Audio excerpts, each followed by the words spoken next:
Period के blood के colour को देख के क्या आप एक अंदाज़ा लगा सकते हैं कि गर्भधारण आपका जल्दी होगा या कुछ समय अभी बाकी है? तो ये वीडियो काफ़ी इन्फॉर्मेटिव है। रिक्वेस्ट यही करूंगी कि शुरू से लेकर लास्ट तक ज़रूर देखिएगा। नमस्कार दोस्तों, मेरा नाम हर्षिता वर्मा है और आपका मेरे चैनल ट्विंस माय वर्ल्ड पे स्वागत है। तो ये जो पीरियड का ब्लड का जो कलर होता है वो डायरेक्ट कनेक्शन उसकी होती है आपके हेल्थ से। जिस तरह से अगर आपकी इंटरनल बॉडी सब सही है, रिप्रोडक्टिव ऑर्गन सब सही है, तो ब्लड का जो कलर होगा वो भी डिफरेंट होगा। लेकिन कहीं ना कहीं अगर इन्फेक्शन है, कुछ अगर गड़बड़ी है, तो पीरियड के ब्लड में भी चेंजेस आपको दिखते हैं। तो आज पहले मैं बात करती हूँ कि पीरियड का ब्लड किस तरह से होगा, तो आपको समझ आना चाहिए कि गर्भधारण आपका जल्दी से जल्दी होगा।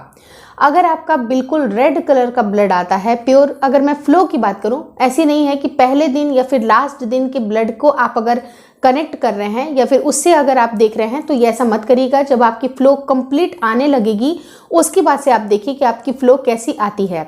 क्या वो बिल्कुल रेड कलर का है, यानी कि ब्राइट अगर रेड कलर का है, जिस तरह से मैंने ड्रेस पहनी है, अगर उस तरह की ब्लड की कलर है, तो इसका मतलब कि ये आपका परफेक्ट ब्लड है और इसका मतलब कि आपके अंदर जो आपकी यूट्रस वगैरह है वो बिल्कुल हेल्दी है। और अगर सही समय पे नियमित अगर आपकी पीरियड आ रही है, कंप्लीट 28 से 29 दिन 30 दिन की अगर आपकी साइकिल चल रही है, तो ये रेगुलर पीरियड है। और फ्लो की अगर मैं बात करूं, तो फ्लो अगर आपको 3 से 4 दिन का फ्लो रेगुलर आता है या 5 दिन का भी फ्लो आता है, तो उसको आप नॉर्मल कंसीडर करेंगे और आपका जल्दी से जल्दी गर्भधारण होगा।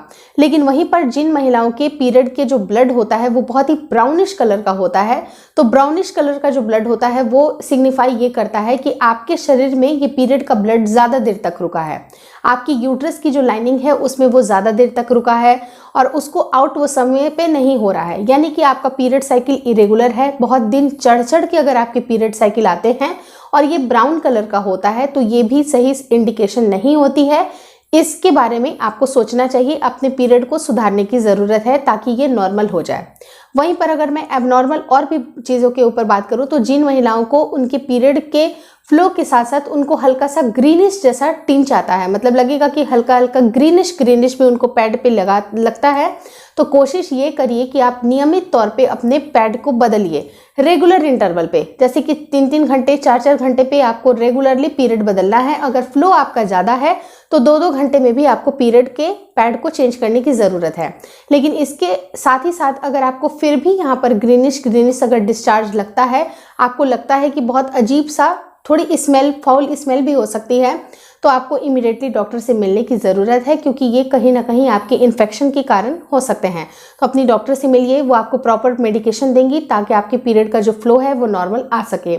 वहीं पर अगर मैं बहुत ज़्यादा पिंक अगर डिस्चार्ज की बात करूँ, बहुत सारी महिलाएँ होती हैं जिनको पिंक सा डिस्चार्ज होता है, बिल्कुल उनको ब्लड खुल के नहीं आते हैं, कई बार बहुत रुक रुक के आते हैं पीरियड, तो वो उनके हार्मोन की गड़बड़ी को दर्शाते हैं। तो ऐसे केस में भी आपको अपने हार्मोन को संतुलित करने की ज़रूरत है, ताकि जिस तरह से अगर आपके हार्मोन संतुलित होंगे, आपका जो पूरा रिप्रोडक्टिव सिस्टम है वो अच्छे से वर्क करेगा, आपके यूट्रस भी हेल्दी होंगे, आपकी सारी जो ओवरीज हैं वो प्रॉपर फंक्शनिंग करेंगी। उसके बाद आपका कंप्लीट ये रेगुलर इंटरवल पे अगर आपका पीरियड आता है तो सही हो सकता है। लेकिन वहीं पर बहुत सारी महिलाओं को शॉर्ट पीरियड होते हैं, कई बार उनको 22 दिन पे 23 दिन पे पीरियड आ जाता है, कई बार उनको बहुत ही लंबा समय लगता है।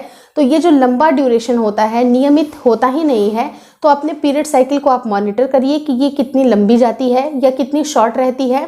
तो आपको नियमित करने के लिए मैंने सेपरेटली एक वीडियो बनाई है, जो कि एंड स्क्रीन पे यहाँ डाल दूंगी, तो देखना बिल्कुल भी मत भूलिएगा, क्योंकि ये काफ़ी इंफॉर्मेटिव वीडियोस हैं, ताकि आपको पता चल जाएगा कि आपकी गर्भधारण में कितना समय अभी बाकी है। अगर आपका पीरियड साइकिल रेगुलर नहीं है या फिर बहुत ही गड़बड़ है, तो आपको कंसीव करने में भी प्रॉब्लम आती है। इसका ये इंडिकेशन होता है कि अंडे अच्छी तरह से नहीं बन रहे हैं, अगर बन भी रहे हैं तो प्रॉपर तरीके से रप्चर नहीं हो रहे हैं, या फिर कुछ ना कुछ इन्फेक्शन अगर है, आपकी यूट्रस में इन्फेक्शन है, सूजन है, इन सब का कारण आपके पीरियड ब्लड में दिखाई देता है।